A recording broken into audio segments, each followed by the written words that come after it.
नमस्कार। लोक गाथा में आपका स्वागत है। आज गुरु पूर्णिमा के अवसर पर लोक गाथा द्वारा एक वीडियो मनुस्मृति में आता है। धर्म जिज्ञासा करने वालों के लिए श्रुति ही परम प्रमाण है। कलिकाल रूपी प्रचंड आतप में समस्त सनातन धर्मावलंबियों को आश्रय प्रदान करने वाला वेद कल्पतरु आज भी अडिग खड़ा है, तो अपने सुदृढ़ मूल के कारण, और वह मूल कृष्ण द्वैपायन व्यास है। इनका नाम है कृष्ण। यमुना द्वीप पर जन्म लिया इसलिए द्वैपायन, और इनके एक अद्भुत और अत्यंत महान कृत्य के लिए इन्हें व्यास कहते हैं। महाभारत में आता है, जिन्होंने निज तप के बल से वेद का 4 भागों में विस्तार कर लोक में व्यासत्व की संज्ञा पाई और शरीर के कृष्ण वर्ण होने के कारण कृष्ण कहलाए। वेद अनादि है, परमात्मा के निश्वास है, ऐसा तैत्तिरीय उपनिषद और शतपथ ब्राह्मण में आता है। अतः सनातन धर्म के भी प्राण वेद है, परंतु अनेक एकाकी और पारिवारिक ऋषियों ने श्रुति मंत्र ऋतंभरा प्रज्ञा द्वारा दर्शन किया, जैसा कि निरुक्त भी कहता है, ऋषि दर्शनात्। पुराणों और महाभारत से ज्ञात होता है कि द्वापर युग तक वेद एक ही था। फिर ऐसा समय आया जब वेद को धारण करना एक दुर्गम कार्य हो गया। लोगों में राग, द्वेष, लोभ, मोह की वृद्धि हुई।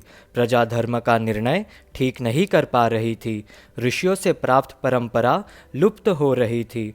भगवान व्यास ने देखा कि लोगों की आयु कम हो गई है, समझ भी कम हो जा रही है, वे विघ्नों से घिरे हैं, धारण शक्ति भी कम है।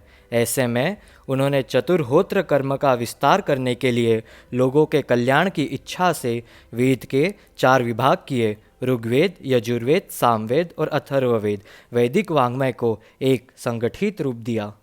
श्रीमद् भागवत में आता है, महर्षि पराशर द्वारा सत्यवती से उत्पन्न वेद व्यास जी ने कलयुग में मानव की अल्प बुद्धि देखकर अर्थभूत की सुगमता की दृष्टि से वेद रूपी वृक्ष की 4 शाखाएं कर दी। पैल को ऋग्वेद, वैशंपायन को यजुर्वेद, जैमिनी को सामवेद और सुमंतु को अथर्ववेद में निपुण बनाया, और प्रत्येक व्यक्ति के कल्याण हेतु पुराण, संहिता और महाभारत की रचना की, जिसे उन्होंने सूत रोमहर्षण को पढ़ाया। इस प्रकार शिष्य, प्रशिष्य और विभिन्न पाठ भेदों से वेद की असंख्य शाखाएं हो गई। एक समय पर वेद की 1131 शाखाओं से यह भूमि विभूषित थी। वेदों का परम तात्पर्य समझाने के लिए उन्होंने ब्रह्म सूत्र की रचना की। शैव, वैष्णव, शंकर, रामानुज, मध्व, रामानंद, निम्बार्क, वल्लभ समस्त संप्रदायों की इस पर अपनी अपनी टिकाएं हैं। यह वेद रूपी वृक्ष आज तक फल फूल रहा है तो केवल महामुनि बादरायण के कारण। महापुरुषों का व्यक्तित्व इतना महान होता है कि उसे किसी सीमा में आबद्ध नहीं किया जा सकता। यही कारण है व्यास जी के कार्य क्षेत्र की सीमा समग्र भारत में प्रसृत दृष्टिगोचर है।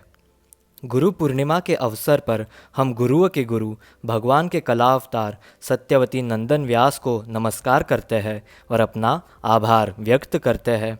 उचित ही कहा गया है, भगवान बादरायण बिना 4 मुखों वाले ब्रह्मा है, 2 भुजाओं वाले विष्णु है और बिना 3 नेत्रों के भगवान शंकर है।